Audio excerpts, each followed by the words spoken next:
बिस्मिल्लाहिर्रहमानिर्रहीम। अस्सलाम वालेकुम स्टूडेंट्स।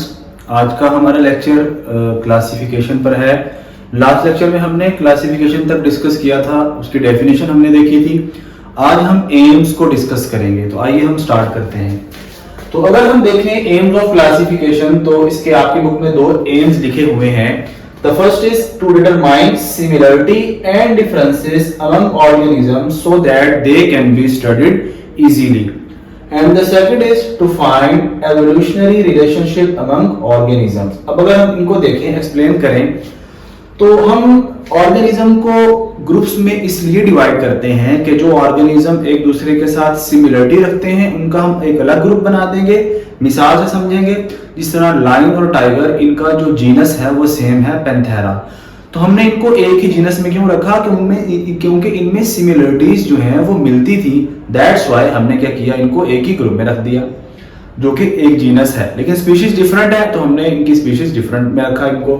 तो ये बात लिखी हुई है कि ऑर्गेनिज्म की हमने सिमिलरिटीज और डिफरेंसेस फाइंड करने हैं, और उन सिमिलरिटीज और डिफरेंसेस को फाइंड करते हुए हमने उनकी ग्रुप बंदी कर देनी है। तो इसका मतलब ये है ताकि हम उनको इजीली स्टडी कर सकें। और सेकंड जो है to find evolutionary relationship among organism. अब देखें, मिसाल के तौर पर अगर लायन और टाइगर जो है एक दूसरे से मिलते जुलते हैं, तो इसका मतलब है कि इनकी जो एवोल्यूशन हुई है वो सेम पेरेंट से हुई है, इनके एंसेस्टर्स सेम हैं। तो जो हमें दो लिविंग ऑर्गेनिज्म आपस में मिलते जुलते दिखाई देते हैं, तो हम ये अंदाजा लगा सकते हैं कि मे बी उनके पेरेंट्स या उनके जो एंसेस्टर्स हैं वो सेम हो। तो इन दो पॉइंट का मतलब ये है कि क्लासिफिकेशन से हमें इन दो चीजों का पता लग सकता है, और ये इसके एम्स ही हैं। ठीक है, तो ये आप लोगों ने याद रखना है जी। शॉर्ट क्वेश्चन आ सकता है, what are the aims of classification.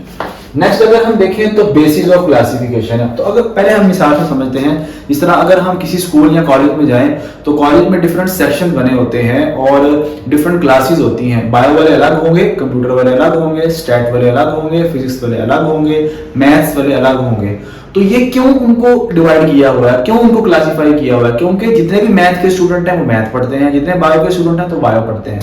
तो ये हमने उनको सब्जेक्ट की बुनियाद पर क्लासिफाई कर दिया। अब हम ऑर्गेनिज्म को कैसे क्लासिफाई करते हैं कि जो ऑर्गेनिज्म, जिस तरह स्पैरो है, अब जो स्पैरो है और जो पिजन है वो एक ही क्लास से बिलोंग करते हैं, क्लास एविस। ठीक है, तो किंगडम एनिमिलिया और क्लास एविस है। क्यों? क्योंकि उन दोनों के अंदर फीदर्स हैं और उनके विंग्स हैं। दैट्स व्हाई उनको हमने क्लास एविस में रखा हुआ है। तो उनको हम फिजिकल कैरेक्टर की बुनियाद पर जो है वो ग्रुप में डिवाइड कर देते हैं। इस तरह एक और मिसाल से हम दोबारा समझ लेते हैं। अगर हमारे पास अगर देखें तो दोबारा उसी की मिसाल लेते हैं, लायन और टाइगर की। हमने उनके स्ट्रक्चर, उनके फिजिकल कैरेक्टर की बुनियाद पर एक ही जो है वो जीनस में रखा हुआ है। तो पहली जो आप देखें, जो क्लासिफिकेशन की बुनियाद है वो फिजिकल कैरेक्टर पर होती है, लेकिन अगर हमने मजीद अच्छी तरीके से क्लासिफाई करना है देन वी यूज जेनेटिक्स। तो जिन ऑर्गेनिज्म का डीएनए सिमिलर होगा उनको एक ग्रुप में रखेंगे, जिनका डीएनए जो है वो डिफरेंट होगा तो उनको डिफरेंट ग्रुप में रखेंगे। मिसाल के तौर पर ह्यूमन और चिंपैंजी जो है, इनका डीएनए 98% सिमिलर है, इसलिए हमने इनको कहां रख दिया, ऑर्डर, एक ही ऑर्डर में रखा जिसका नाम है प्राइमेट्स। ठीक है, तो ये आप लोगों ने याद रखना है कि ऑर्गेनिज्म को डीएनए के बुनियाद पर भी हम क्लासिफाई कर सकते हैं। जिन ऑर्गेनिज्म का डीएनए सिमिलर उनको एक ग्रुप में, और जिनका डीएनए डिफरेंट उनको डिफरेंट ग्रुप में रखा जाता है। तो पहले जी फिजिकल कैरेक्टर की बुनियाद पर, जिस तरह मैंने यहाँ पर इसकी एग्जांपल दी है जी लायन की, और दूसरी हमने दी है टाइगर की। ठीक है, लायन एंड टाइगर। अच्छा, नेक्स्ट हमारे पास जो होता है वो जेनेटिक्स वाली हमने बात कर ली। देखें, जो ऑर्गेनिज्म, जब हम ऑर्गेनिज्म को जेनेटिक्स की बुनियाद पर क्लासिफाई करते हैं तो हम उनकी सिमिलरिटीज देखते हैं और फिर उनके डिफरेंसेस देखते हैं। जो सिमिलर होंगे उनको एक ग्रुप में रखेंगे, जो डिफरेंट होंगे उनको डिफरेंट ग्रुप में रखेंगे। अच्छा, इसके अलावा कहता है कि सिमिलरिटीज और डिफरेंसेस को देखते हुए फिर हम उनको, इस सिमिलरिटी और डिफरेंसेस को यूज करते हैं, और हम ये जानते हैं कि उनके सिमिलरिटीज और डिफरेंसेस उनके स्ट्रक्चर में कैसी हैं। ठीक है, पहले हमने क्या किया जी, उनका डीएनए में सिमिलरिटी और डिफरेंसेस देखें, और फिर उन डीएनए को देखते हुए हमने ये अंदाजा लगाया कि यार इनका डीएनए डिफरेंट है तो इनके डिफरेंट स्ट्रक्चर्स होंगे। मिसाल के तौर पर एक मिसाल से समझते हैं हम इसको। तमाम के तमाम जो मैमल्स हैं उनके अंदर वो वाला जीन है जो मिल्क प्रोड्यूस करेगा। ठीक है, तो जितने भी मैमल्स होंगे उनके अंदर वो वाले जीन होंगे जो क्या प्रोड्यूस करेंगे जी, मिल्क प्रोड्यूस करेंगे। ठीक है, क्योंकि तमाम के तमाम मैमल्स में मेमरी ग्लैंड बनेंगे, और वो तमाम के तमाम मैमल में मेमरी ग्लैंड क्यों बनेंगे, क्योंकि तमाम के तमाम मैमल्स के अंदर वो सिमिलर जीन्स होंगे, और जब सिमिलर जीन्स होंगे तो उनके स्ट्रक्चर भी सिमिलर होंगे और उनके फंक्शन भी सिमिलर होंगे।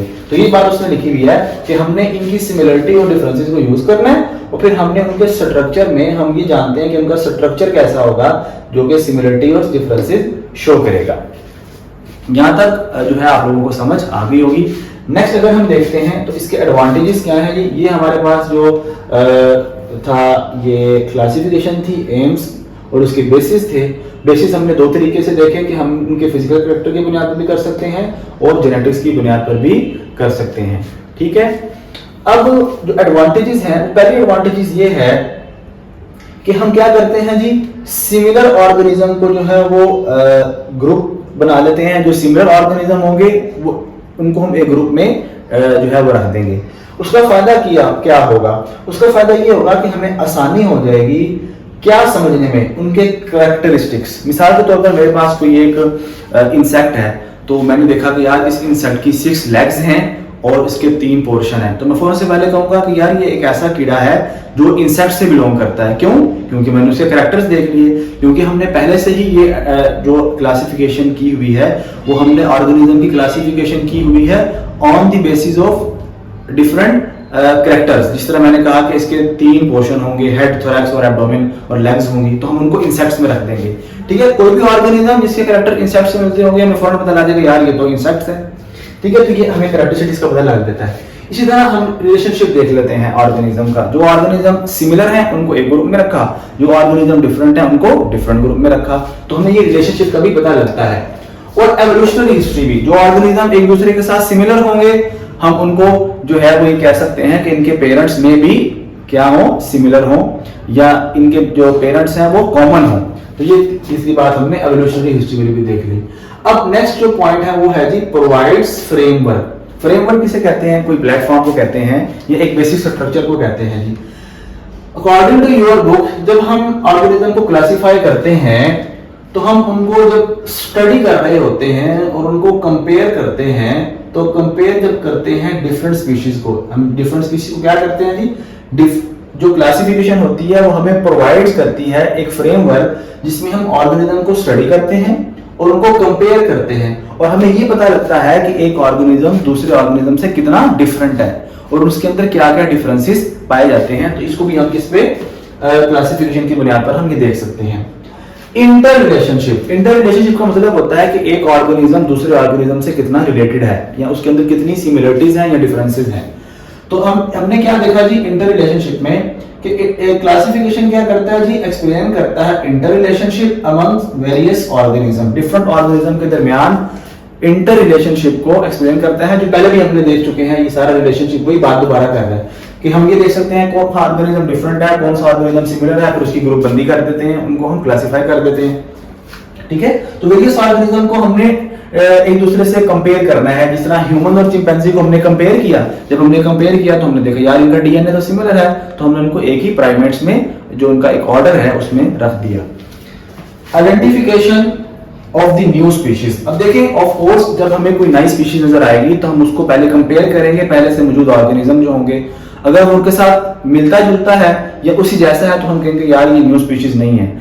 व्हेन अगर हम देखें कि हमारे पास एक जो नया ऑर्गेनिज्म है उसको हमने आइडेंटिफाई करना है, उसको हम कंपेयर करेंगे दूसरे ऑर्गेनिज्म से जो पहले से आइडेंटिफाइड है, तो अगर वो उनसे डिफरेंट हुआ तो इसका मतलब है ये एक न्यू स्पीशीज है। और थाउजेंड ऑफ स्पीशीज जो है वो डिस्कवर होती है बाय कंपेयरिंग प्रीवियसली जो रिकॉग्नाइज्ड ऑर्गेनिज्म है।